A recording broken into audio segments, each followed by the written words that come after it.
4 जनवरी को 2025 में पहली बार ज्ञानवापी मामले की सुनवाई हुई। इसके पहले जितनी भी सुनवाई हुई वो 2021, 22, 23, 24 तक तो सुनवाई होती रही है, सुनवाई चलती रहेगी अभी। लेकिन ये सुनवाई इसलिए महत्वपूर्ण थी चूँकि इस साल की ये पहली सुनवाई थी।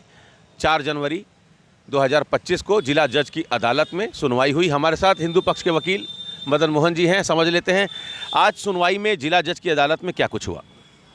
आज वस्तुतः जितने भी मुकदमे आज सुनवाई के लिए माननीय न्यायालय के पटल पे थे, तो जिला जज महोदय इन विषयों को इंटरटेन किए थे कि क्या ये सारे मुकदमे जो टीए मुक्त किया गया है, यानी सिविल जज सीनियर डिवीज़न और सिविल जज senior division fast track court में जो मुकदमे ज्ञानवापी से संबंधित चल रहे हैं, उनको एक साथ क्लब करने के लिए वादनियों के द्वारा विविध पक्षों द्वारा प्रार्थना पत्र दिया गया था। इसको सुनते हुए जिला जज महोदय ने कई पक्षकारों से ये भी पूछा कि क्या आपका हित इसमें निहित है, अगर है तो किस प्रकार है, उस तथ्यों को आप शपथ पत्र के साथ, प्रार्थना पत्र के साथ हमें बताएं, अवगत कराएं।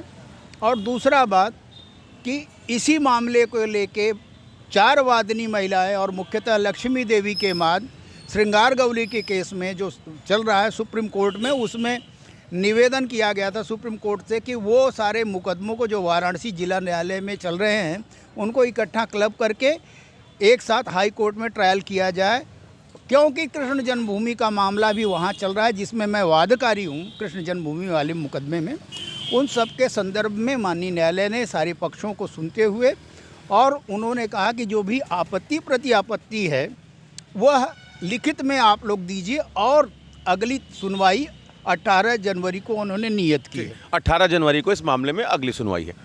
एक घटना की चर्चा हो रही है इस समय कि कचहरी परिसर में एक बंदर देखा गया। बंदर कहाँ देखा गया, ये सवाल हम आपसे क्यों पूछ रहे हैं ये हम आपको बाद में बताएंगे, चूँकि कहाँ देखा गया पहले ये बता दीजिए। वस्तुतः तो हम सबसे पहले उस बंदर को जिला जज की कोर्ट के सामने देखे, फिर परिवार न्यायालय के सामने देखे और कई न्यायालयों के सामने वो चक्रमण करते हुए बंदर को देखा है, तो इसको मैं शुभ मानता हूँ। चर्चा बहुत तेज़ी से हो रही है कि बंदर देखा गया जिला जज के अदालत के सामने। जी। और इसको 1987 वाले तब ताला खोलने वाले 86-87 जब ताला खोलने का फैसला हुआ था, कोई के.एम. पांडे जी थे, उन्होंने जो फैसला सुनाया था। हाँ, राम जन्मभूमि वाले तो मामले। ये क्या चर्चा चल रही है बनारस में? पूरे कचहरी में तो ये बड़ा चर्चा गर्म है कि बंदर आया हुआ है, ये कोई वादकारी है, हनुमान जी के रूप में आया हुआ है और ये अपने मुकदमे को, अपने मामले को अपेक्षा कर रहा है। और हम लोग भी इस लिए श्रद्धानत हैं कि भगवान शिव का 11वां रुद्र हनुमान जी हैं, शिव परिवार के ही हैं हनुमान जी, और इस नाते अगर उनका आगमन हुआ है हमारी कचहरी में और जब ज्ञानवापी का ही केस लगा ठीक उसी दिन, तो ये हमारे लिए शुभ है।